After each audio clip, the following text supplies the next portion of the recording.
Assalamualaikum warahmatullahi wabarakatuh. Alhamdulillahilladzi nawwir qulubana binuri ma'rifati wal yakin wa adkhilna ma'al awliya'i wassolihin. Wassalatu wassalamu ala sayyidina Muhammadin nabiyyi sayyidil mursalin wa ala alihi wa sahbihi rasulillahi ajma'in.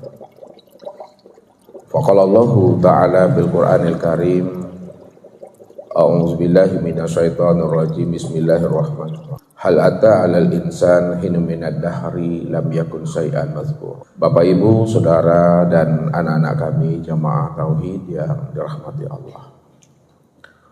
Allah Subhanahu wa taala mengkhabarkan kepada insan sebagai pemegang akan rahasia dirinya. Apa kata Allah? Hal ata 'alal insan hinu minad dahri lam yakun syai'an mazkurah. Telah datang kepada insan satu waktu dari masa yang tidak bisa disebut dan diingat. Kenapa ada satu masa dari waktu yang tidak bisa disebut dan diingat? Karena ketika itu Bapak Ibu belum ada namanya langit dan bumi. Belum ada namanya aras, luh dan kursi serta mahfuz. Juga pada saat itu surga dan neraka pun juga belum ada. Nur juga belum ada. Jangankan nur Bapak Ibu, Tuhan yang bernama dengan Allah pun pada saat itu belum ada bernama. Lalu siapa yang ada pada saat itu? Yang ada pada saat itu adalah yang maha ada. Bahkan kata-kata yang maha ada pun pada saat itu juga belum ada. Inilah yang disebut namanya makom ketiadaan. Ini yang dikatakan namanya makom kekosongan, kehampaan, dan ini pula yang dikatakan namanya makom kunizat. Makom kunizat itulah yang disebut namanya wujud mutlak, zatul bahdi, wujud hakiki, dan zatul bihal. Maka untuk lebih jelasnya Bapak Ibu, apa yang dikhabarkan dan disampaikan Allah kepada insan sebagai pemegang akan rahasia dirinya, maka inilah yang akan kita jabarkan dan kita terangkan sedetail-detailnya, sejelas-jelasnya supaya kita tahu akan hakikat rahasia diri insan itu sebenarnya. Hal ata 'alal insan hinu minad dahri lam yakun syai'an mazkurah. Kita coba terjemah Bapak Ibu. Hal ata 'alal insan, telah datang kepada manusia, hinu minad dahri, satu waktu dari masa, lam yakun syai'an mazkurah, sesuatu yang tidak bisa diingat dan disebut. Jadi di dalam ayat ini Bapak Ibu, Allah memberitahukan kepada insan sebagai pemegang rahasia diri bahwa kata Allah bahwa ada satu waktu dari masa yang tidak pernah bisa disebut dan diingat. Kenapa ada satu waktu dari masa yang tidak bisa disebut dan diingat Bapak Ibu? Karena pada saat itu belum ada namanya ruang dan waktu.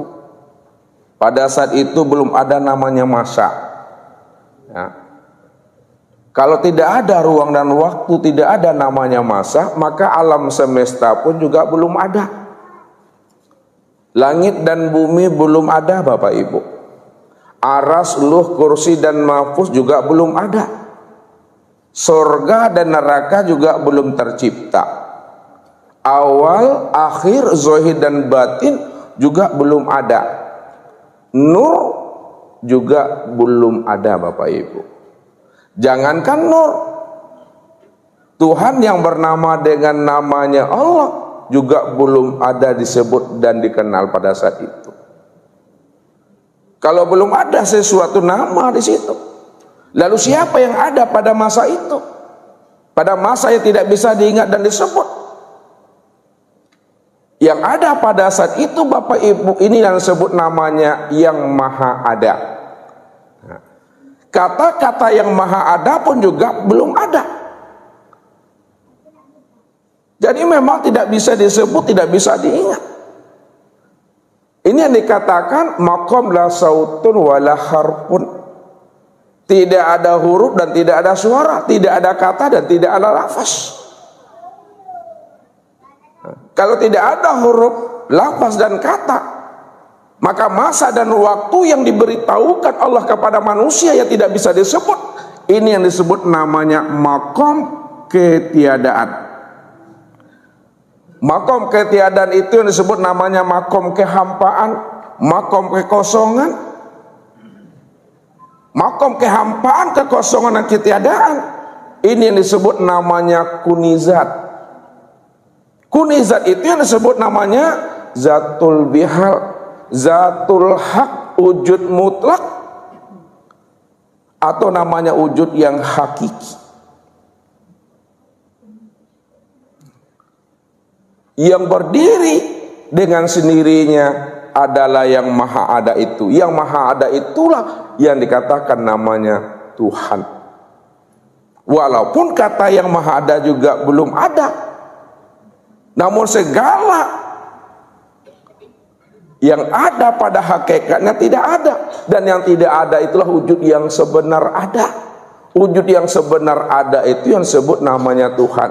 Ini yang disebut namanya makom qiyamuhu binafsihi itu.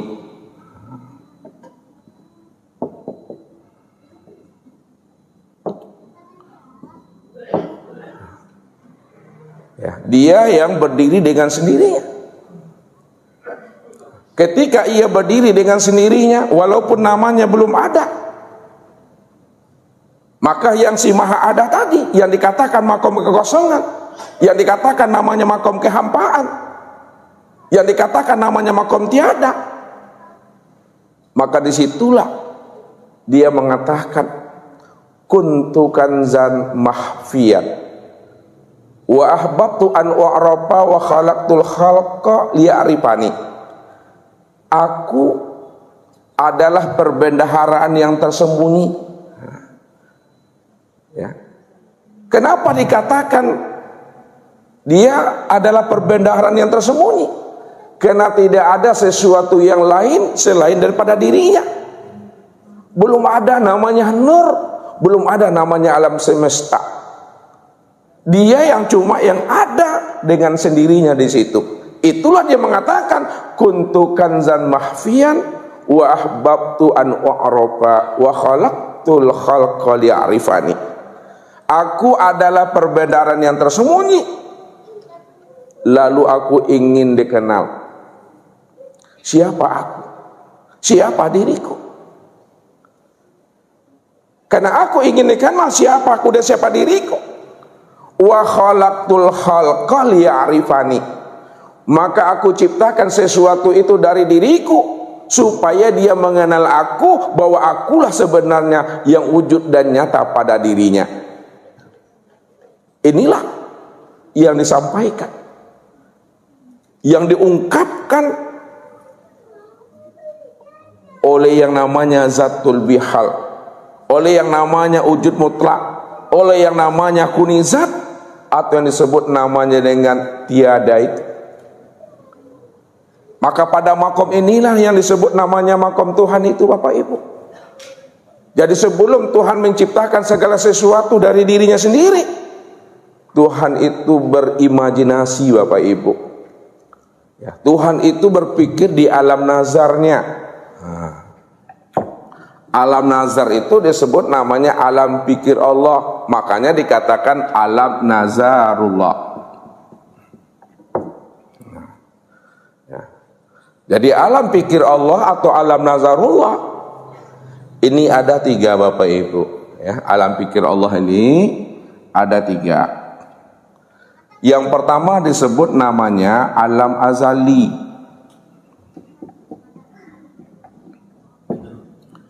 Alam azali ini ya diturunkan daripada alam raf-raf. Yang kedua namanya alam suluhil qadim. Alam suluhil qadim ini ya diturunkan daripada alam al-malail a'la.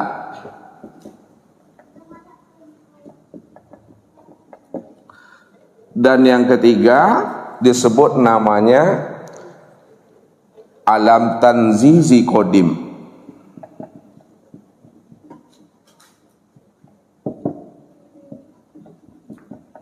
Alam tanzizi qadim ini yang diturunkan dari alam Baitul Ma'mur.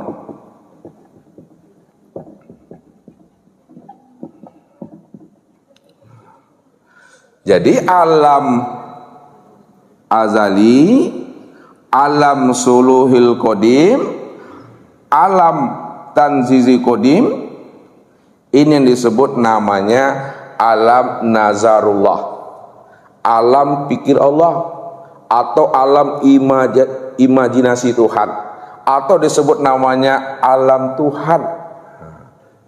Ya, ini dia. Apa yang terjadi pada alam itu masing-masingnya Bapak Ibu ketika Allah berpikir dan berimajinasi. Ketika Allah berada di alam azalinya, ya, maka disinilah Allah ya mengingat akan dirinya sendiri. Nah, di sini Allah mengingat akan dirinya sendiri. Kalaulah Allah mengingat akan dirinya sendiri, itu maksudnya ini yang dikatakan puji Allah bagi Allah, puji Qadim bagi Qadim. Dialah yang Ahmad dan dia pula lah yang Muhammad, karena dia dalam keadaan sendiri, dia dalam kesepian, dia dalam kesunyian, dia dalam kegelapan, atau dia dalam keadaan jomblo baru Bapak Ibu ya, dalam keadaan kesendirian. Jadi tidak ada yang memuji dirinya kecuali dirinya sendiri. Tidak ada yang mengagungkan dan membesarkan dirinya melainkan dirinya sendiri. Ini yang disebut namanya alam azali. Dia mengingat akan dirinya sendiri. Puji Qadim bagi Qadim, puji Allah bagi Allah. Ini di alam azali namanya. Yang kedua, alam suluhil qadim. Di alam suluhil qadim ini Tuhan di sini adalah menimbang. Nah, di sini menimbang. Apa kata Tuhan di alam pikirnya nih? Ya. Kalau aku ciptakan sesuatu dari diriku, nanti ada pula yang mengaku dirinya Tuhan. Tapi kalau tidak aku ciptakan sesuatu dari diriku, tidak ada pula yang mengatakan aku ini Tuhan. Maka bagaimanapun dia durhaka kepada aku, dia patuh kepada aku, dia mengaku dirinya Tuhan atau tidak, ini adalah semuanya cerita dan sandiwara aku adalah Tuhannya. Nah, di sini Allah namanya menimbang. Kalau aku ciptakan sesuatu dari diriku, nanti ada yang mengaku dirinya Tuhan. Tapi kalau tidak aku jadikan sesuatu dari diriku, tidak ada pula yang mengatakan aku ini Tuhan. Nah, kalau aku ini Tuhan, siapa yang jadi hamba? Kalau aku hamba, siapa yang jadi Tuhan? Ini namanya Allah berimajinasi dalam alam pikirnya, alam imajinasinya atau alam ide namanya. Kemudian di alam tanzizi qadim, sudah mengingat, sudah menimbang-nimbang, barulah di sini memutuskan. Ketika berada di alam tanzizi qadim, apa kata Allah di situ? Ya. Siapa yang mundurhaka atau patuh? Siapa yang mengatakan dirinya Tuhan atau tidak? Atau dia mengatakan aku Tuhan, dia hamba? Itu terserah mereka. Bagaimanapun ini adalah semuanya adalah cerita dan sandiwara aku. Akulah Tuhan, aku yang maha segala-galanya, aku yang maha terpuji, aku yang maha besar, aku yang maha perkasa, kata Allah. Nggak ada siapa-siapa di situ, semuanya dalam bentuk cerita dan sandiwara aku, kata Allah. Nah, setelah matang di dalam imajinasi Tuhan, di alam fikirnya, apa yang akan terjadi setelah dia menciptakan sesuatu dari dirinya, mau ngaku atau tidak, mau bertuhan atau tidak, mau patuh atau tidak, semuanya ini adalah cerita dan sandiwara aku, kata Allah. Jadi semua yang telah dipikirkan Allah, awal sampai akhir, zahir sampai batin, tidak ada satupun lagi yang tertinggal dalam imajinasinya, di alam nazarnya. Barulah di situ Allah menzahirkan sesuatu dari dalam dirinya sendiri. Maka berdompaklah Bapak Ibu. Nah, berdompak itu tahu Bapak Ibu? Beradu dia, ya, bersatu, berpadulah antara sifat jalal dan sifat jamalnya. Ketika berdompak sifat jalal dan sifat jamalnya atas kudrat dan iradatnya, maka terbitlah sesuatu dari dirinya. Ini yang disebut namanya dengan nur.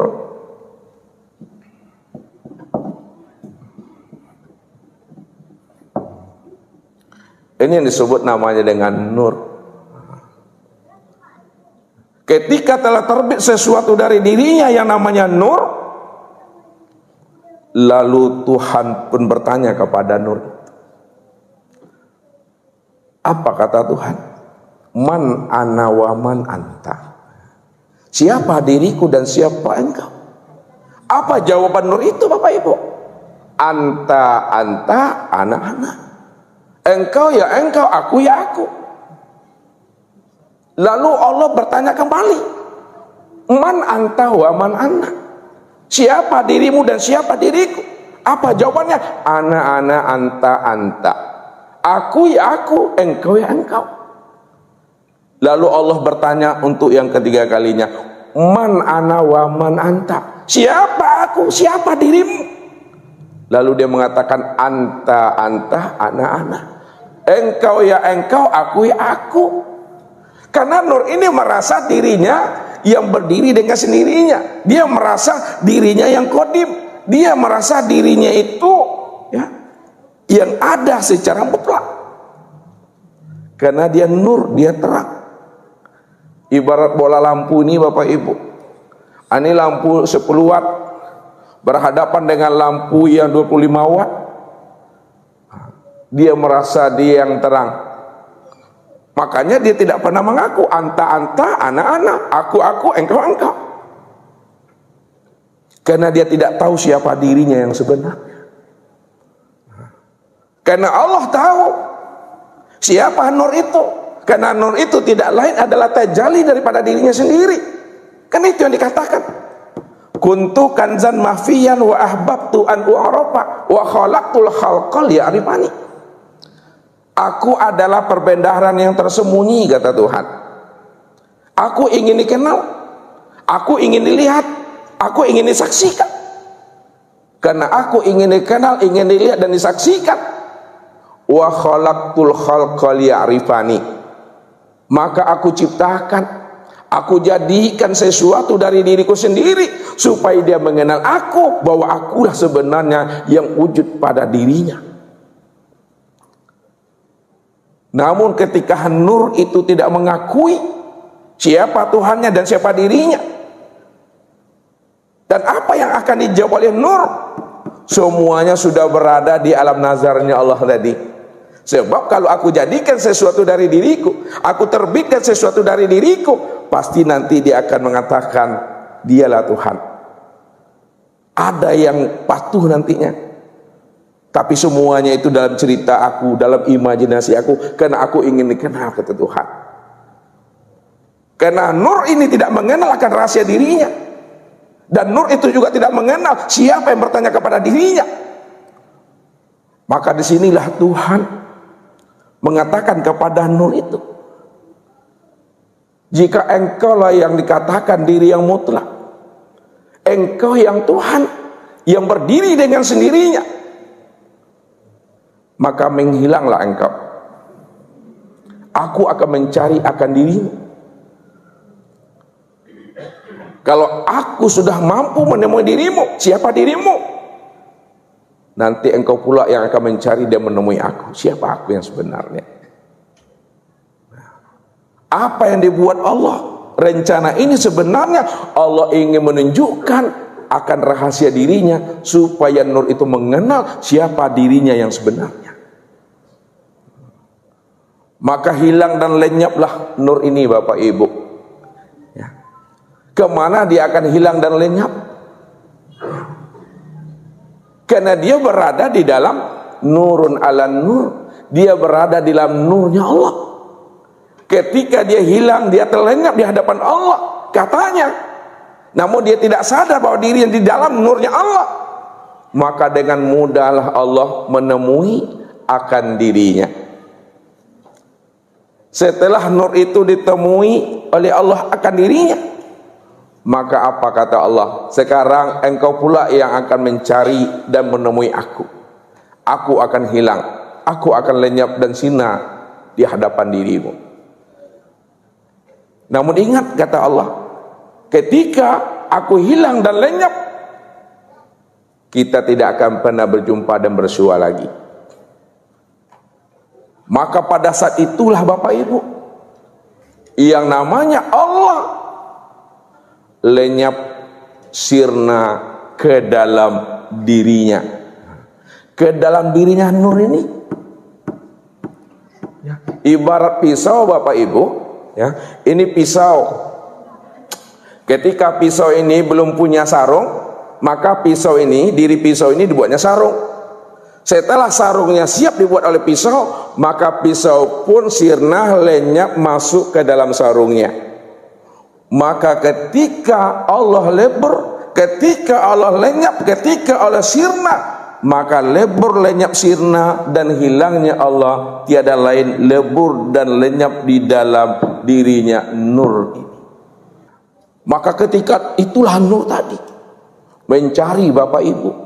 Wasawa ala dikusainya 7 petala langit, 7 petala bumi, barat, timur, ya, utara, selatan, dicarinya ala panjang-panjang lalek nur tadi Bapak Ibu, mencari namanya nur Allah itu, tak berjumpa, tak kunjung bersua Bapak Ibu. Ala capeklah latihannya nur tadi itu mencari yang namanya nur ilahi tadi. Disitulah dia terduduk Bapak Ibu. Ya, kalau lapanek berlari, lapanek berjalan, lapanek keliling-keliling 7 petala langit, 7 petala bumi, itulah bahasanya. Walaupun bumi, langit dan alam belum ada, ini masih di alam nur namanya. Alah capek nur tadi itu berjalan, berlari mencari, ya. Maka dia pun duduk. Ketika dia duduk tadi Bapak Ibu, ketika dia bertafakur, termenung, panjang pengananya Bapak Ibu, jauh pandangannya itu, maka berkalamlah di dalam hatinya ini. Itu yang disebut namanya kalam batin. Terdengarlah kalam batin di dalam dirinya. Apa kata kalam batin di dalam dirinya? Allah, Allah, Allah. Dia nggak paham, dia tidak sadar, dia tidak mengerti, bahkan dia kaget. Suara apa ini yang ada di dalam kolbuku? Suara apa ini yang ada di dalam diriku? Mengatakan Allah, Allah, Allah. Sebenarnya Allah ingin memperkenalkan dirinya kepada nur ini. Innani anallah. Sesungguhnya aku ini Allah, aku ini Allah, aku ini Allah. Lalu diulang lagi oleh Allah, Allah, Allah, Allah, aku ini Allah, aku ini Allah, aku ini Allah. Nur juga belum paham dan mengerti siapa yang berkalam di dalam dirinya itu. Barulah kali yang keempat Allah mengatakan la ilaha illallah. Tidak ada ilah melainkan hanya Allah. Ketika itulah nur itu baru paham dan sadar bahwa Allah memperkenalkan akan dirinya kepada dirinya nur ini. Pada saat itulah nur itu memberikan jawaban, Muhammad Rasulullah. Barulah nur itu paham dan mengerti bahwa Allah sedang memperkenalkan dirinya kepada dirinya sendiri. Anta Rabbi wa ana abduka. Disitulah pengakuan nur, engkau adalah Rabbku dan aku adalah hambamu. Maka ketika nur telah mengenal akan rahasia dirinya, siapa yang wujud pada dirinya, maka ketika itulah Allah telah lebur, ketika itulah Allah telah lenyap, ketika itulah Allah itu telah sirna menjadi akan rahasia nur Muhammad itu, Bapak Ibu. Ini yang dikatakan Allah, ana fi nuri. Aku ada di dalam nur. Aku bersembunyi di dalam nur. Aku bersembunyi di dalam terang.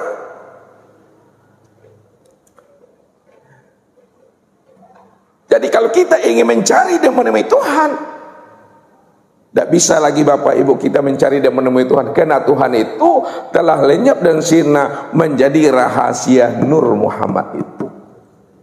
Maka kenalilah nur Muhammad. Siapa Nur Muhammad? Tilik bahwa di dalam Nur Muhammad masih ada diri. Ini yang dikatakan, baca alam pada diri, baca diri di dalam diri. Di dalam diri ada diri, di dalam diri masih ada rahasia diri. Di dalam rahasia diri itu aku, kata Allah. Jadi kalau kita ingin mencari dan menemui Tuhan, cari dan temuilah Tuhan itu di dalam diri sendiri. Wa fil ardi ayatun lil mukminin wa fi anfusikum afala tubsirun, kata Allah. Bahwa pada alam itu terdapat tanda-tanda kewujudan rahasia diriku juga pada dirimu. Kenapa tidak kamu pikirkan, kata Allah, sesungguhnya aku telah wujud pada dirimu sendiri. Ketika Allah itu telah lebur dan lenyap di dalam diri Nur Muhammad, dan Muhammad telah menyadari pula bahwa yang masuk, yang lenyap, yang menjadi rahasia dirinya itu tidak lain adalah Tuhannya. Maka ketika itu Bapak Ibu, barulah ada namanya Allah. Jadi Allah itu bukan nur yang memberi nama. Allah itu nama yang diberi oleh diri Tuhan itu sendiri. Disinilah menentukan siapa yang kholik, siapa yang makhluk, siapa yang abid, siapa yang makbud, siapa zat dan siapa sifat. Inilah untuk menentukan dan membedakan siapa Tuhan, siapa yang hamba, siapa yang zat dan siapa pula yang sifat, siapa yang kholik dan siapa pula yang makhluknya. Ini makomnya. Setelah 125.000 tahun, nur itu tercipta dari dirinya sendiri. Maka pada saat itu pula lah Allah mengambil sumpah kepada sekalian ruh. Kenapa Allah mengambil sumpah dari sekalian ruh? Karena dari Nur Muhammad ini terciptalah segala sesuatu daripada dirinya. Makanya Nur Muhammad ini dikatakan awal mulanya kelima, awal munculnya kulima, awal munculnya nur. Inilah. Makanya ketika Jabir bertanya kepada Rasulullah, ya Rasulullah, apa yang pertama kali diciptakan dijadikan Allah ya Rasul? Apa jawaban Rasulullah? Wahai Jabir, innallaha khalaqa qablal asya nurun nabiyuka min nurihi. Sesungguhnya Allah menciptakan sebelum adanya sesuatu, sebelum adanya sesuatu yang namanya sorga, yang namanya aras, luh, kursi dan mahfuz, belum ada namanya lagi dan bumi. Maka yang pertama kali diciptakan dan dijadikan oleh Allah itu adalah nur nabimu. Dan dari nur itulah terciptanya sekalian alam ini. Inilah yang dikatakan Allah, khalaqtuka li ajli. Khalaqtuka li ajli. Aku ciptakan engkau hai Nur Muhammad untuk mengenal akan aku, untuk menyaksikan akan diriku, bahwa akulah yang nyata dan wujud pada dirimu sendiri. Wa khalaqal alam li ajlika. Dan aku ciptakan namanya alam, aras, luh, kursi dan mahfuz, surga, langit dan bumi, untuk mengenal dan menyaksikan akan dirimu. Ini rahasianya. Maka setelah alam ini tercipta, alam ini terjadi, maka disitulah Allah mengambil sumpah kepada sekalian ruh. Ya. Apa kata Allah? Allah mengambil sumpah, mengambil janji kepada sekalian ruh. Kata Allah, alastu birabbikum. Bukankah aku ini adalah Rabbmu? Maka sekalian ruh memberi jawaban. Qalu bala syahidna. Qalu bala syahidna. Benar ya Allah, Engkau adalah Rabbnya kami, dan kamilah yang bersaksi. Maka ketika ruh itu telah mengatakan bahwa Allah itu adalah Rabbnya dan dirinya telah diakuinya sebagai hambanya, maka disitulah masing-masing ruh itu, ya, ditetapkan Allah akan takdirnya masing-masing. Jadi masing-masing ruh itu ditetapkan Allah takdirnya. Nah, takdir yang ditetapkan Allah kepada masing-masing ruh ini yang telah mengenal dan menyaksikan Allah itu, yang pertama adalah langkahnya, yang kedua rezekinya, yang ketiga adalah pertemuannya, dan yang keempat adalah mautnya. Ketika ruh itu telah menerima ketetapan dan ketentuan Allah sebagai ketetapan takdir Tuhan, maka disitulah ruh itu tunduk dan patuh untuk menerima dan menjalankan semua takdir yang telah Allah tetapkan kepada dirinya. Sami'na wa ata'na. Maka setelah ruh itu semuanya bersumpah dan berjanji di hadapan Allah, dia akan patuh dan menjalankan semua ketetapan dan ketentuan Allah. Maka untuk mengawali suatu cerita, maka disinilah Allah menciptakan namanya Adam. Jadi Allah menciptakan Adam setelah ruh itu berjanji dan bersumpah kepada Allah. Jadi Adam itu awal mulanya cerita Tuhan. Jadi Adam diciptakan Allah itu Bapak Ibu berada di alam namanya alam tanzizi muhaddas. Dia telah zohir alamnya, tapi dalam keadaan batin. Jadi alam ini, Adam ini dibikin Allah di alam tanzizi muhaddas.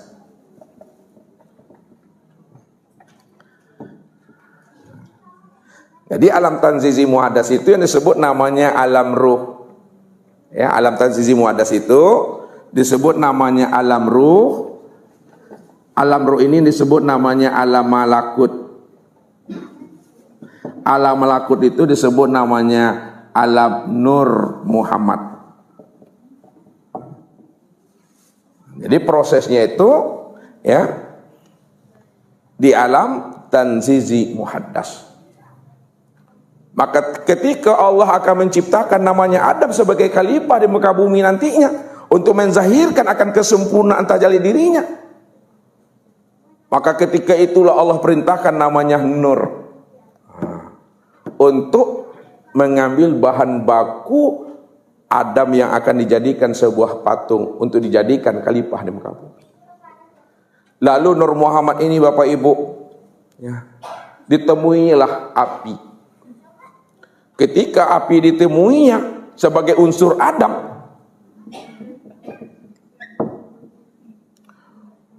maka ketika api ditemui oleh Nur Muhammad, api itu sedang bergejolak Bapak Ibu.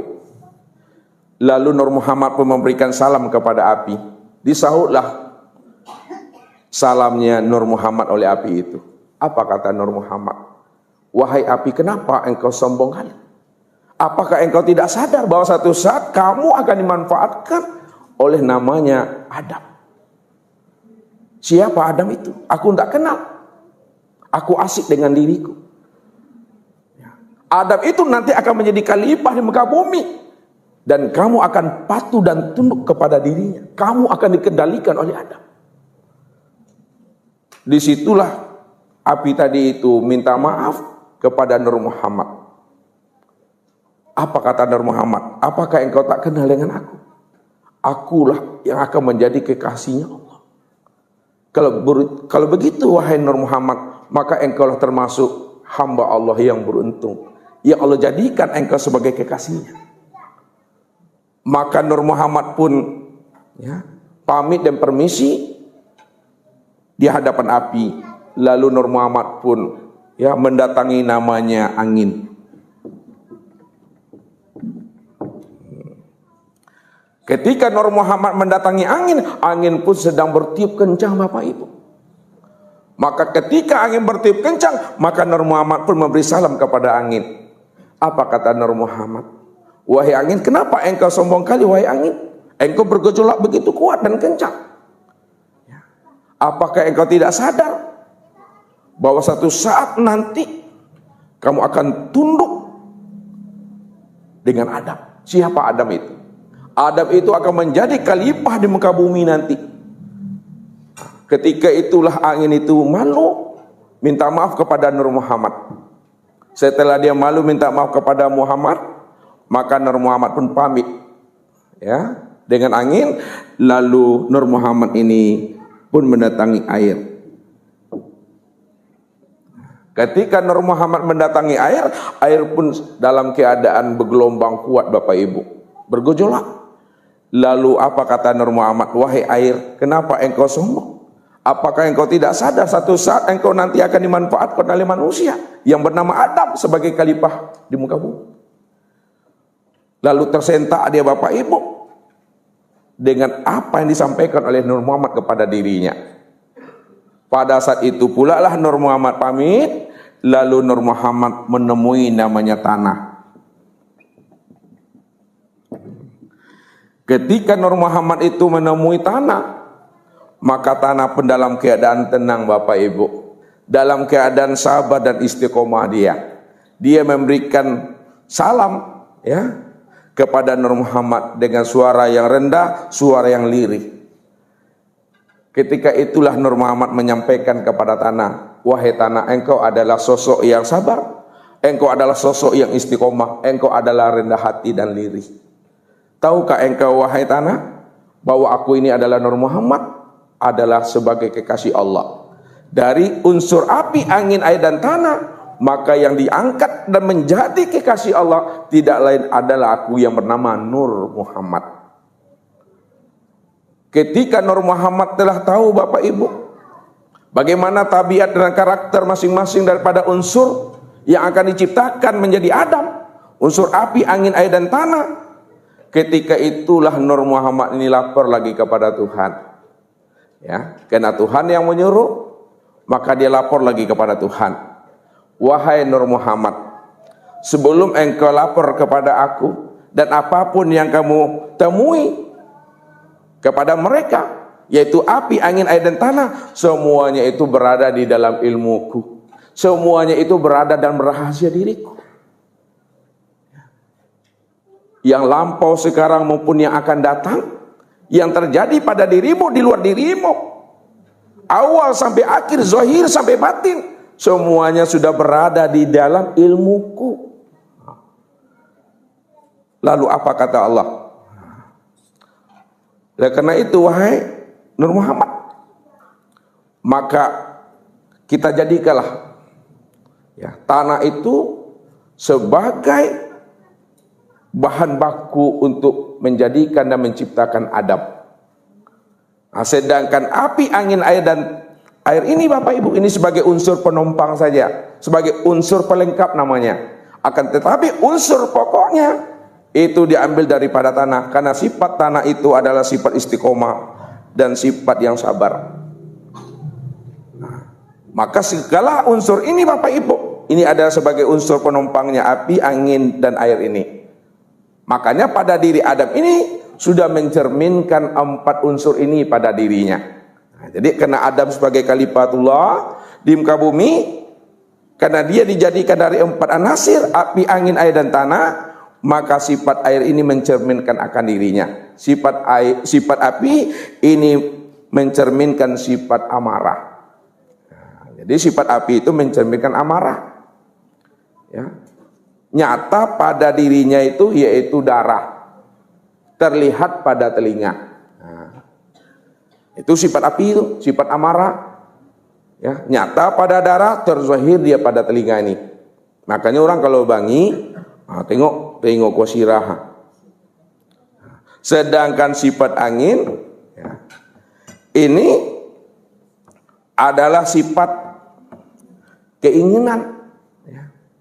Sifat keinginan ini nyata pada urat, terzahir dia pada hidung, itu angin. Sedangkan unsur air, ini nyata dia ya pada tulang. Ini disebut namanya sifat kehendak. Nah, sifat kehendak itu ya itu nyata ya pada mata.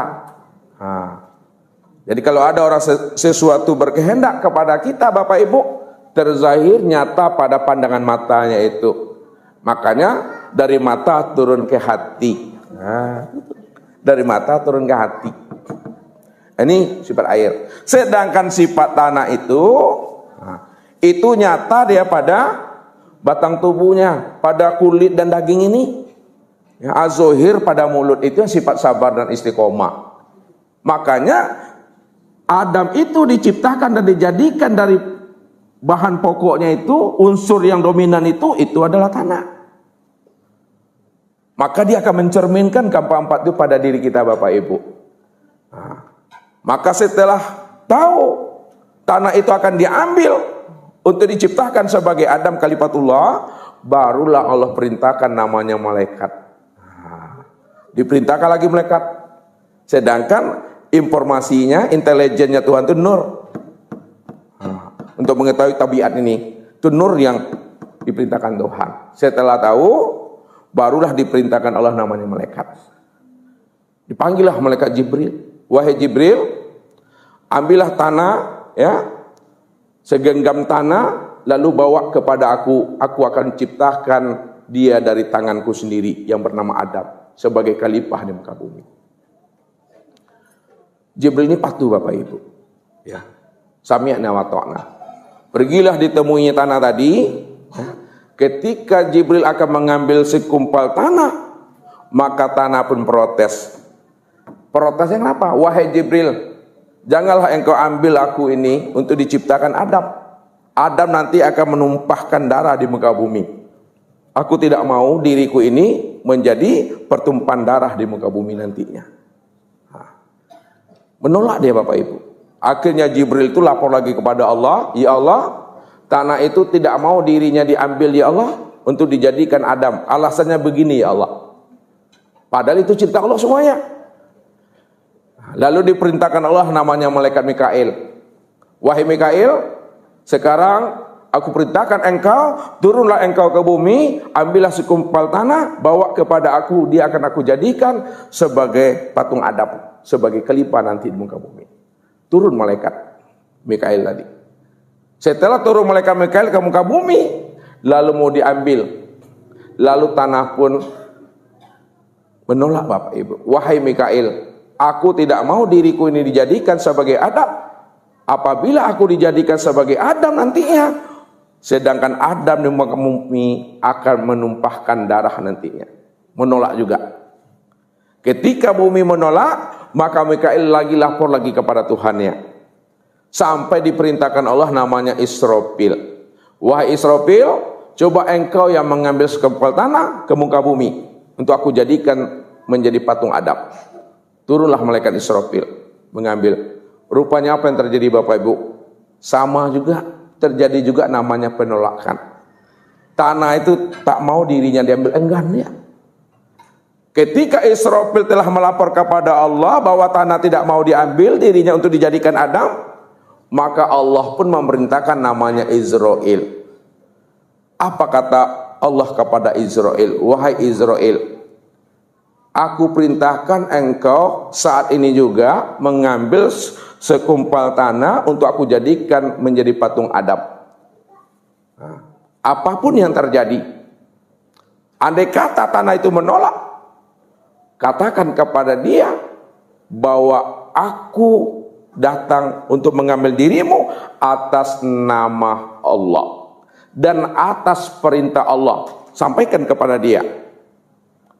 Akhirnya dengan perintah Allah seperti itu, amanah yang Allah berikan kepada Israel, maka Israel pun mengambil sekumpal tanah. Belum lagi tanah itu menolak, lalu apa kata Israel? Wahai tanah, aku ini datang untuk mengambil dirimu. Ini adalah atas perintah Allah kepada diriku dan atas nama Allah kepada diriku dan kepada dirimu. Kalau engkau menolak, berarti engkau sudah durhaka dan melawan akan Tuhan engkau. Ketika itulah tanah itu tidak bisa mengelak lagi Bapak Ibu. Dia bersifat pasrah saja lagi. Dia bersifat istiqomah aja lagi. Ya, wa ma tasauna illa ayyasha Allah. Tidak ada satu pun yang mampu berkeinginan menurut kehendak dan keinginan dia, melainkan apa yang menjadi kehendak dan keinginannya itu, itulah nyatanya kehendak dan keinginan aku pada dirinya, kata Allah. Nah, disitulah dia berpegang kuat, tidak ragu lagi kalau memang itu adalah perintah Allah kepada dirimu dan atas nama Tuhan kepada dirimu. Ambil. Setelah diambil tanah ini Bapak Ibu, diserahkan kepada Tuhan, lalu Allah lah yang membuat Adam itu dengan tangannya sendiri. Ini yang dikatakan wa khalaqa Adam ka suratihi, dan diciptakan Adam itu sesuai dengan bentuk dan gambaran diri Tuhan itu sendiri. Setelah Adam mau dibuat menjadi sebuah patung, maka tanah yang diambil oleh Israel tadi, maka itu dipadukan semuanya Bapak Ibu, dikumpulkan, ya. Dipadukan dan dikumpulkan dari tanah yang busuk, dari tanah yang basah, dan dari tanah yang kering, dicampur semuanya. Setelah dicampur, digodok menjadi satu, maka disitulah Allah berpesan kepada Israel, wahai Israel, karena engkau yang mampu mengambil tanah ini untuk dibuat menjadi patung Adam, maka juga aku akan titipkan amanah kepada engkau. Engkau pula nanti yang akan mencabut ruh yang ada pada dirinya nanti. Ketika diperintahkan Allah untuk mencabut ruh yang ada pada diri Adam dan kepada cucu-cucu dan keturunannya nanti, maka disitulah Israel itu agak gamang Bapak Ibu.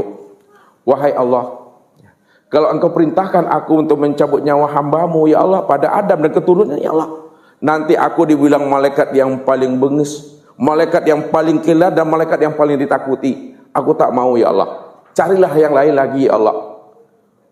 Tidak ada lain yang lain. Tidak ada yang lain lagi Israel.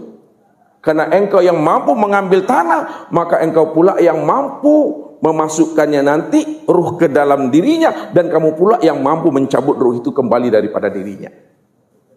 Tapi aku takut ya Allah, namaku disebut-sebut ya Allah. Jangan engkau khawatir wahai Israel, engkau berada di dalam rahmat dan ridhoku, kata Allah. Namamu nggak akan pernah disebut-sebut. Namamu tak pernah ditakuti. Engkau berada dalam kandungan rahman dan rahimku. Baik ya Allah, kalau engkau telah merahmati aku ya Allah, namaku tidak akan disebut-sebut dan ditakuti ya Allah, maka aku akan mau melakukan ya Allah. Inilah buktinya Bapak Ibu. Apa kata Allah? Likulli mautin bisababihi. Wahai Israel, tiap-tiap kematian aku akan jadikan namanya sebab. Dia tidak memandang akan dirimu, tapi yang dipandangnya adalah sebabnya. Kenapa dia meninggal tabrakan? Kenapa dia meninggal jatuh? Kenapa dia meninggal terbakar? Tidak pernah sedikit pun ya keluarganya menyala-nyalakan Israel. Kenapa? Israel itu sudah berada di dalam kandungan rahman dan rahimnya Allah Bapak Ibu. Makanya Bapak Ibu dalam jalankan hidup ini gak usah khawatir, gak usah gamang. Kenapa tidak khawatir dan tidak gampang? Kita berada di dalam kandungan Rahman dan Rahimnya Allah. Bagaimana cara kita itu bersandar, berpegang, berada di dalam Rahman dan Rahimnya Allah? Maka kenalilah Tuhan itu. Kalau kita sudah kenal Allah itu dengan pengenalan yang sempurna, Bapak Ibu, maka hilanglah rasa khawatir dan ragu kita. Karena Allah itu maha kuasa, Allah itu maha segala-galanya. Tidak ada yang mampu yang menandingi kekuatan dan kebesaran Allah itu, Bapak Ibu. Makanya dikatakan Allah, inna awliya Allah la khaufun alaihim wa lahum yahzanun. Sesungguhnya wali-waliku, kekasihku, yang aku rahmati dia, yang aku ridhoi akan dirinya. Mereka tidak khawatir dalam menjalankan kehidupan dunia, dan mereka juga tidak gamang dalam menjalankan kehidupan akhirat nanti. Kenapa? Karena dia sudah berada di dalam kandungan Rahman dan Rahim aku, kata Allah. Maka hidup ini berusahalah kita meraih rahmatnya Allah, sehingga kita betul-betul berada di dalam dekapan Tuhan. Sama seperti Israel. Ketika dari Israel telah dirahmati Allah, sudah berada dalam kandungan kasih sayangnya Allah, maka Israel sebagai pencabut nyawa manusia, namanya tidak pernah ditakut-takuti oleh manusia. Namanya tak pernah dituding-tuding oleh manusia sebagai malaikat yang kilan ada. Tidak pernah disebut-sebut, Bapak Ibu. Inilah Rahman dan Rahimnya Allah itu. Mesti berada dalam kekasihnya Allah. Maka setelah tanah tadi sudah dihimpun dia, ya, tanah yang busuk, tanah yang kering, tanah yang basah, ya, itu lamanya Bapak Ibu 120 tahun lamanya itu. Ya, dipadukan dia, lalu dicampur lagi dengan air tawar, air amis, ya, air yang busuk dicampur. 120 tahun lamanya Bapak Ibu. Di dalam izatullah, di dalam kudratnya Allah. Setelah sempurna dia 120 tahun, ya, baru dijadikanlah dia. Setelah berbentuk, ya, setelah menjadi patung ini, Bapak Ibu udah berbentuk ini. Kita anggap ini gambar patung, Bapak Ibu, patung Adam nih. Ini kira-kira gambarnya itu. Ya, setelah berbentuk dia, ya, lalu dibungkuslah, ya, patung Adam itu, ya, dengan sifat jalal. Dibungkus dia, ya, dengan sifat jalalnya Allah. Dibungkus dengan sifat jamalnya Allah. Dibungkus dengan sifat kamalnya Allah. Dibungkus dengan sifat koharnya Allah. Setelah dibungkus dengan sifat jamal, jalal, koharnya Allah tadi, sudah ganteng dia, sudah molek dia, sudah bagus wajahnya. Maka ketika itulah diperintahkan Allah ruh untuk masuk ke dalam tubuhnya ini. Ruh masuk. Namun ruh itu masih enggan, Bapak Ibu. Ya, mutar-mutar aja dia, nggak mau masuk.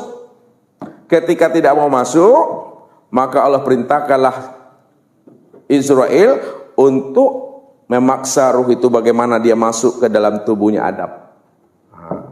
Masuk ke dalam.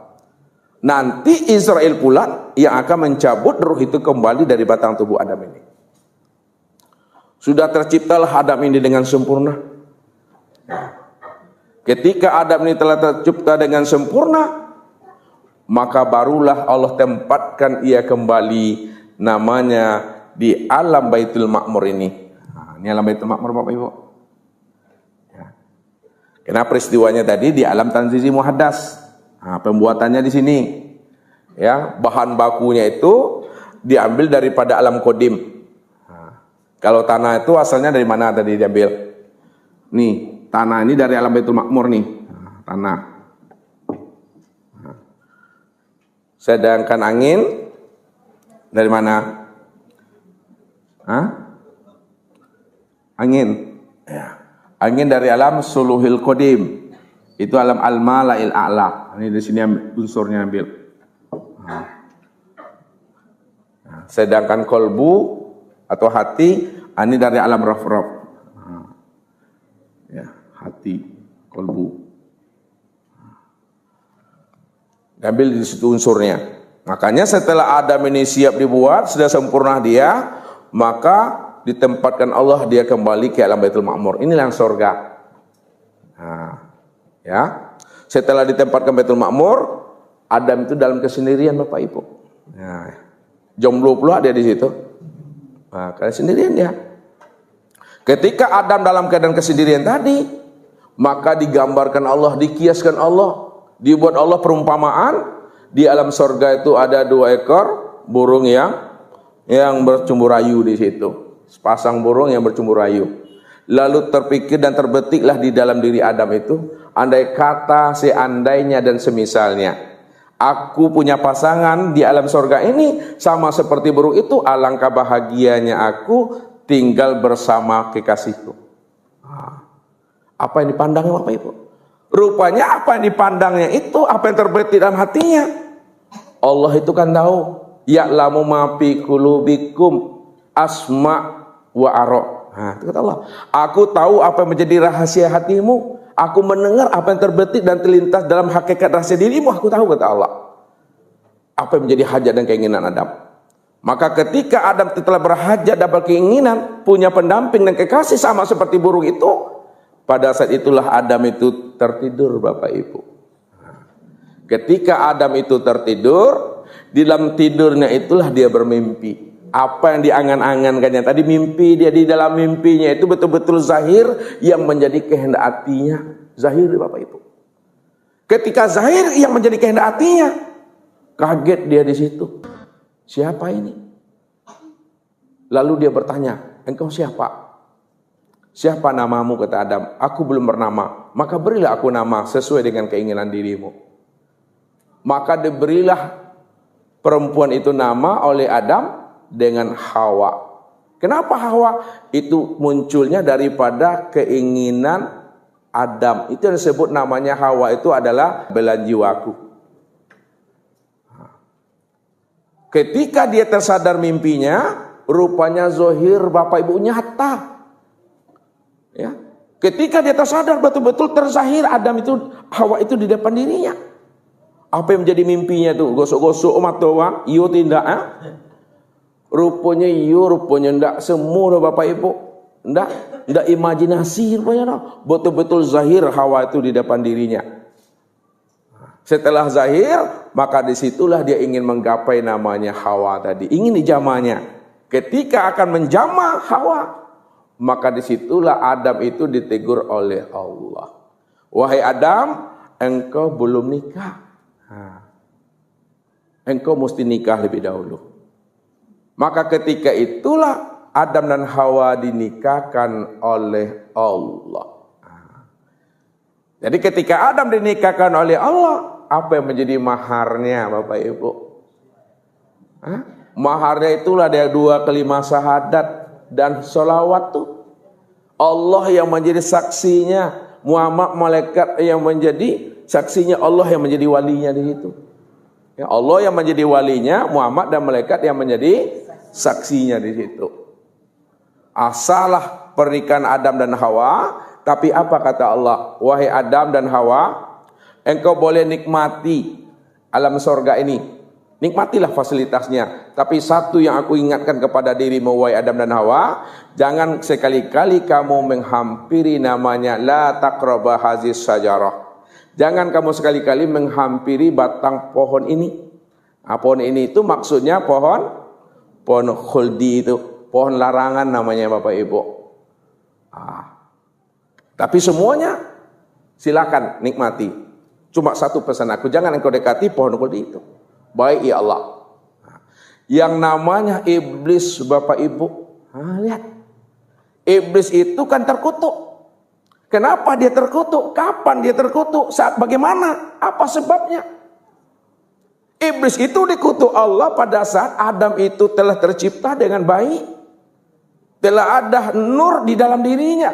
Telah tajalli Allah di dalam rahasia dirinya. Maka ketika itu Allah perintahkan kepada malaikat. Allah perintahkan kepada iblis. Wahai malaikat, wahai iblis, tunduk dan patuhlah kamu kepada Adam. Hormat kamu kepada Adam. Lalu yang namanya malaikat patuh Bapak Ibu, tunduk hormat dia kepada Adam ini. Ini disebut namanya sujud ujian namanya, sajadatul imtihan, sujud ujian namanya, diuji oleh Tuhan. Jadi malaikat tuh sujud, dia patuh. Yang namanya iblis tidak mau, enggan dia. Kenapa iblis itu enggan kepada Adam, tak mau sujud, tidak mau patuh kepada perintah Allah? Dia protes kepada Allah. Ya Allah, untuk apa aku mesti sujud kepada Adam ya Allah? Ana khairum minhu. Khalaqtani minan nari wa khalaqtahu min tin. Untuk apa aku sujud kepada Adam ya Allah? Aku adalah yang terbaik daripada dirinya. Bukankah engkau ciptakan aku daripada api ya Allah, sedangkan Adam engkau ciptakan daripada tanah yang busuk, tanah yang berlumpur, tanah kering. Aku tak mau ya Allah. Ketika iblis tidak mau sujud kepada Adam atas perintah Allah, maka di saat itulah dia itu dikutuk Allah Bapak Ibu. Dia menjadi makhluk yang terkutuk, yang hina, yang akan diusir oleh Allah dari alam surga. Tapi tidak langsung diusir Bapak Ibu, tidak langsung. Ya, kenapa tidak langsung diusir? Karena namanya alam muqaddar. Nah, ini lihat. Alam muqaddar ini disebut tanzizi muqaddar. Alam muqaddar ini disebut namanya alam dunia Bapak Ibu. Alam dunia ini belum sempurna lagi untuk ditempati dan didiami oleh Adam dan Hawa. Belum sempurna.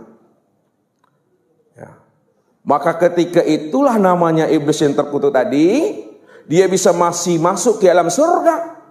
Dia tahu apa yang menjadi pesan Allah kepada dirinya, tidak boleh dia mendekati, menghampiri namanya pohon kuldi itu. Disitulah iblis membuat cerita dan sandiwara Bapak Ibu. Ya, ketika iblis membuat cerita dan sandiwara, maka disinilah dia menggoda namanya Adam dan Hawa. Wahai Adam dan Hawa, kenapa dirimu dilarang oleh Tuhan untuk mendekati pohon itu? Supaya kamu itu tidak berlama-lama di alam surga. Tapi kalau kamu mau memakan pohon itu, kamu mau melanggar perintah Allah itu, aku pastikan bisa berlama-lama, bisa abadi di alam surga ini.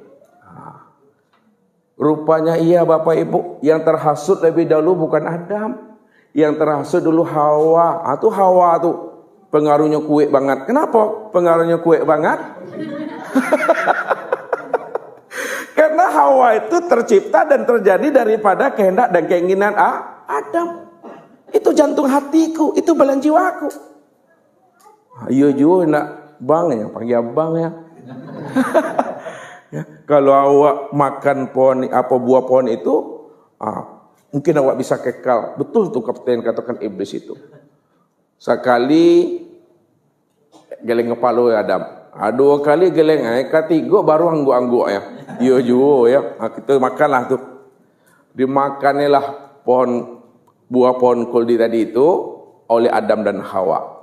Ketika dia sudah melanggar perintah Tuhan, disitulah Adam dan Hawa pun mendapat durhaka, mendapat namanya laknat dan kutukan daripada Allah. Maka terbukalah baju dan pakaian Adam dan Hawa pada saat dia telah memakan namanya buah larangan atau buah kuldi itu Bapak Ibu. Ini kias Bapak Ibu. Ketika dia makan itu terbuka bajunya, terbuka pakaiannya. Apa makna sebenarnya? Karena Adam dan Hawa itu berani dia berbuat selingkuh di alam surga. Walaupun dia sudah nikah, walaupun dia sudah kawin dasar, tapi yang namanya surga bukan tempat untuk beranak pinak kata Tuhan. Nikmati fasilitas ini, tapi jangan untuk beranak pinak di sini. Terbukalah batang tubuhnya, pakaiannya, baru nampak auratnya itu. Baru ketika telah terbuka batang tubuhnya, auratnya, dan Allah sudah murka kepada Adam dan Hawa, maka pada saat itu Adam dan Hawa pun diusir oleh Allah dari surga. Kenapa diusir? Karena pada saat itu Bapak Ibu, yang namanya alam dunia, yang namanya alam muqaddar itu udah siap untuk ditempati. Ini cerita Tuhan aja sebenarnya. Sandiwara Allah itu. Didatangkan namanya iblis di situ. Ya, sehingganya Adam dan Hawa tergoda. Sebenarnya untuk menzahirkan Adam itu sebagai khalifah di muka bumi. Ya. Kalau kita ambil paham yang sebenarnya itu, bukan iblis yang di luar diri Adam dan Hawa, tapi iblis yang ada di dalam dirinya Adam dan Hawa sebenarnya itu. Ya. Fa'alhamaha fujuraha wa taqwaha. Ketika Allah tiupkan nur, bahwa di dalam nur itu, di dalam ruh itu, di dalam jiwanya itu ada sifat fujuraha wa taqwaha, ada sifat nar dan ada sifat nur, ada sifat iblis dan ada sifat malaikat di situ. Jadi diri kita ini Bapak Ibu seperti dua sisi mata koin sebenarnya. Mana yang lebih dominan? Kalau lebih dominan nurnya, maka kita akan menjadi namanya manusia malaikat. Manusia yang patuh, manusia yang penurut namanya. Tapi kalau dominan namanya nar, maka kita akan menjadi manusia iblis. Itu ya. Seperti membolak-balik tangan ini Bapak Ibu. Nah, maka ketika itulah Adam dan Hawa termasuk iblis, karena dunia sudah siap untuk ditempati, maka diturunkanlah Adam dan Hawa serta iblis ke alam dunia ini. Maka Adam dan Hawa terlemparlah dari alam sorga ke alam dunia bersamaan dengan iblis. Nah, iblis turun sama-sama. Ya. Nah, setelah dia terlempar ke alam dunia ini, maka Adam pun terdampar di mana? Adam dan Hawa. Hawa itu di sebelah barat. Nah, matahari apa? Terbenam. Sedangkan Adam, matahari terbit itu inilah hakikatnya. Sekarang ini kita ada ambil ya, orang barat, negeri barat itu menguasai negeri timur. Tuh Hawa tuh pengaruhnya. Beratus-ratus tahun lah Bapak Ibu tak berjumpa Adam dan Hawa. Dengan biqudratillah wal iradatillah, masa dan waktu yang telah ditetapkan dalam takdirnya di dalam pertemuan tadi, maka berjumpalah Adam dan Hawa itu Bapak Ibu. Ketika dia berada namanya di padang Arafah, berjumpa Adam dan Hawa. Namun apa yang dibaca oleh Adam, apa pula yang dibaca oleh Hawa, apa yang disaut Adam kepada Hawa? Apa bacanya? Yang dibaca oleh Adam dan Hawa, inilah yang kita baca di waktu kita nikah batin Bapak Ibu. Assalamualaikum ya babur rahim. Itu kata siapa tuh? Kata Adam tuh, assalamualaikum ya babur rahim. Assalamualaikum ya babur rahim. Lalu dijawab oleh Hawa, waalaikumsalam ya babur rahman. Ini yang menjadi lafaz nikah batin itu Bapak Ibu. Itu dibaca. Inilah pertemuan Adam dan Hawa itu di Jabal apa namanya khalifah yang ada pergi sini? Jabal Rahmah. Bukit apa artinya itu? Jabal Rahmah, bukit kasih sayang. Makanya kalau orang tak paham kaji, dia dari Indonesia ini bawanya spidolnya. Ya, sampai nanti bukit kasih sayang. Ini Jabal Rahmah. Itu tulinya nama suami, tulinya nama bini ya. Hati bonus ya. Saya tahu sudah tuh caranya nih.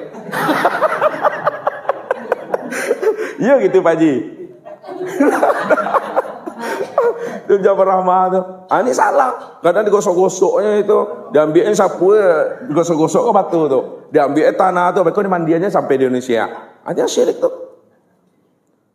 Bertahun-tahun berjumpa Bapak Ibu. Setelah berjumpa Adam dan Hawa, maka di situ pula lah Adam dan Hawa taubat kembali. Dalam taubatnya itu apa doa yang dibaca oleh Adam? Rabbana zolamna anfusana wa illam taufilana wa tarhamna lanakunanna minal khasirin.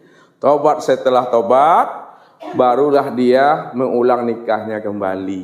Nah, ini yang disebut namanya nikah batin. Yang batin tadi itu disyariatkan. Kan Adam sudah nikah di surga kan? Di Baitul Ma'mur tuh. Nah, itu namanya nikah batin. Nah, ketika dia turun ke dunia, namanya syariat batin. Syariat batin. Maksud syariat batin itu tahu?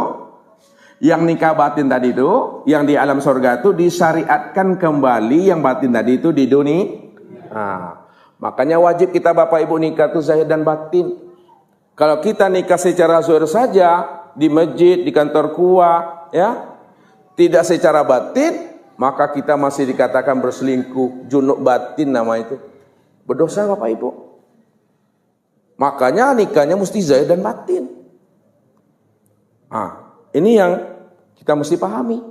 Kenapa kita mengambil wanita itu? Ada mengambil Hawa itu atas izin dan amanah Allah. Kan itu yang Allah katakan. Ittaqullaha fin nisaikum fa innakum akhastumhunna bi amanatillah wastahlaltum furujahunna bil kalimatillah. Takutlah kamu kepada Allah tentang urusan wanita, tentang urusan istri, karena kamu mengambil wanita itu atas amanah yang aku titipkan kepada dirimu. Nah, jadi Allah titipkan amanah itu kepada kita. Ambillah wanita itu menjadi istrimu, kekasihmu, tapi dengan amanah yang telah aku titipkan kepada dirimu. Wastahlaltum furujahunna bil kalimatillah. Dan aku halalkan kamu untuk menggauli wanita itu sebagai istrimu dengan kalimat Allah. Nah, dengan kalimat Allah. Assalamualaikum ya babur rahim. Waalaikumsalam ya babur rahman. Dijawablah oleh laki-laki, asyhadu alla ilaha illallah. Lalu dijawab lagi oleh pasangannya, wa asyhadu anna Muhammad Rasulullah. Nah, inilah perlu supaya apa Bapak Ibu? Sah dalam pandangan Allah, sah pula dalam pandangan manusianya. Ada rahasianya, kalau tidak ada rahasianya nggak diperintahkan kita.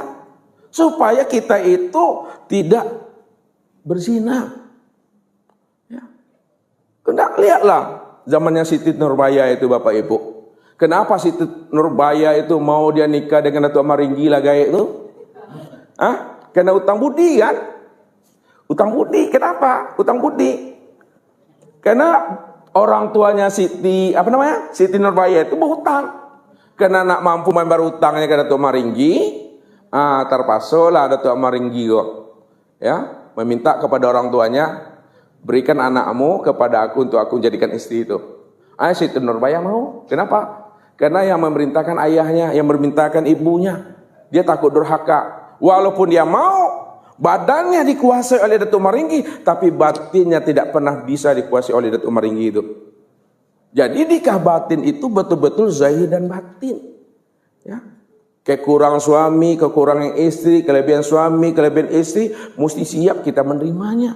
Jangan kelebihannya saja yang kita bisa terima. Kekurangan nggak bisa. Ini payah. Sedangkan Adam dan Hawa digambarkan Allah, hunna libasul lakum wa antum libasul lahunna. Hawa itu pakaian bagi Adam dan Adam itu pakaian bagi Hawa. Yang namanya pakaian itu menutupi aib, kekurangan masing-masing. Itulah fungsi pakaian itu. Menutupi badan ini dari cuaca panas, dingin, supaya tidak nampak namanya aib dan kekurangan kita. Itulah guna pakaian. Jadi ketika terlihat aibnya suami, terbuka auratnya suami, maka istri yang soleha, dia mampu mengambil pakaiannya lalu diberikannya kepada suaminya untuk menutupi aurat dan aib suaminya. Begitu juga sebaliknya. Saling membimbing, saling menuntun. Itu maksudnya itu. Ini rahasianya supaya apa? Supaya tidak ada masing-masing suami istri itu selingkuh Bapak Ibu.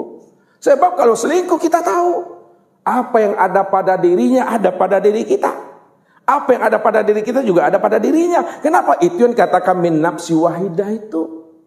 Di dalam diri Adam itu ada diri Hawa dalamnya. Di dalam diri Hawa itu sebenarnya adalah diri Adam. Tidak bisa dibohongi. supaya tidak ada selingkuh itu siap menerimanya. Kalau ada yang meninggal, payah untuk mendapatkan gantinya Bapak Ibu. Kalau kita ingin dipertemukan Allah nanti di akhirat dengan anak-anak kita, dengan keturunan kita, makanya Allah bilang, apa kata Allah? Wallazina amanu wattaba'athum dzurriyyatan bil imani alhaqna bihim dzurriyyatahum. Apabila suami bertakwa, istri bertakwa, anak cucu menantu bertakwa, semuanya beriman kepada aku, kata Allah, alhaqna bihim dzurriyyatahum. Akulah Allah akan mempertemukan kalian semua di dalam surga menjadi satu keluarga yang utuh kembalinya ke Tuhan. Andai kata kita tidak satu rumah nanti dengan anak dan menantu, tapi satu komplek perumahan surga Bapak Ibu, beruntunnya waktu. Walaupun tidak serumah di surga, tapi satu komplek perumahan surga aja masih beruntung tuh. Ini yang dimaksud Allah, wallahu yahtasu bi rahmatihi man yasha itu. Allah mengistimewakan, Allah mengkhususkan hamba-hambanya yang dikehendaki untuk mendapatkan rahmat dan kasih sayangnya. Maka di dunia inilah sebenarnya Bapak Ibu, bagaimana kita meraih rahmat dan kasih sayangnya Allah. Itu jalannya, hendaklah kita menjadi orang yang patuh dan panuri di mata Allah Bapak Ibu. Imtisalul amri wajtanibun nawahi. Laksanakan perintahnya dan jauhi semua larangannya. Mungkin ini saja Bapak Ibu yang dimuliakan Allah tentang rahasia ya kosong, tentang rahasia nur, tentang rahasia ruh, dan tentang rahasia Adam dan Hawa itu. Ya, ini makanya wajib kita kenal ini, wajib kita mesti tahu ini. Siapa yang kosong, siapa nur, siapa ruh. Nah, maka yang kosong itu ini yang disebut namanya yang batin tadi. Nah, ini lihat kesimpulannya. Yang kosong itu batin. Batin itu bukan tidak ada, tapi belum bisa dikenal, belum bisa dilihat, belum bisa disaksikan. Lalu bagaimana dia bisa dikenal, dilihat dan disaksikan? Maka dia mentajalikan dirinya berupa nur. Nah, ketika dia telah mentajalikan dirinya berupa nur, maka di situ disebut namanya dengan zahir. Ketika dia telah menamai dirinya dengan zahir yang sudah berupa nur, barulah si batin ini bisa dikenal, bisa dilihat, dan bisa disaksikan. Kenapa bisa dilihat, dikenal, dan disaksikan? Karena yang si batin itu sudah menjadi rahasianya si zahir. Yang kosong itu sudah menjadi rahasianya nur. Ini yang dikatakan nur ala nur. Ya, yang zahirnya nur, yang lebur juga nur. Ya.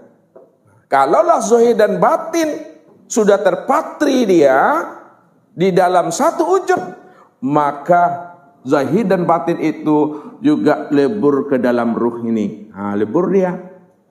Yang zahir batin, yang Allah dan Muhammad tadi, lebur dia ke dalam ruh.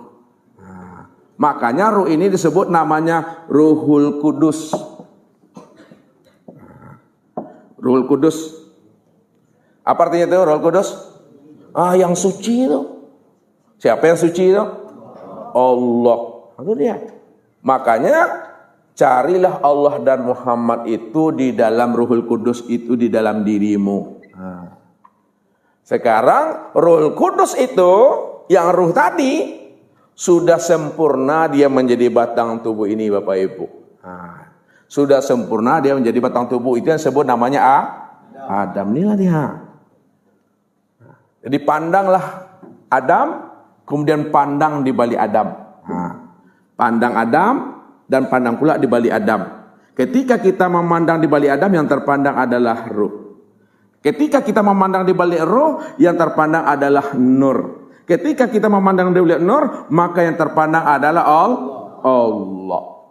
Maka sempurnalah di situ Allah katakan wa khalaqa Adam ka suratihi, aku jadikan Adam itu tidak lain adalah diriku sendiri. Adam itu aku dan aku itulah yang Adam. Makanya Adam itu diberi artinya dengan apa? Tiada. Kalau ada Adam itu artinya tiada, yang ada siapa? yang ada hanya Allah. Nah, kalau Allah cuma yang ada, maka Allah itulah yang dikatakan Adam, dan Adam itulah yang dikatakan nyatanya wujud Allah, rupa insan. Ini sempurna dia. Ya, itu saja Bapak Ibu. Sekarang kita lanjutkan dengan diskusi dan muzakarah kita. Assalamualaikum warahmatullahi wabarakatuh.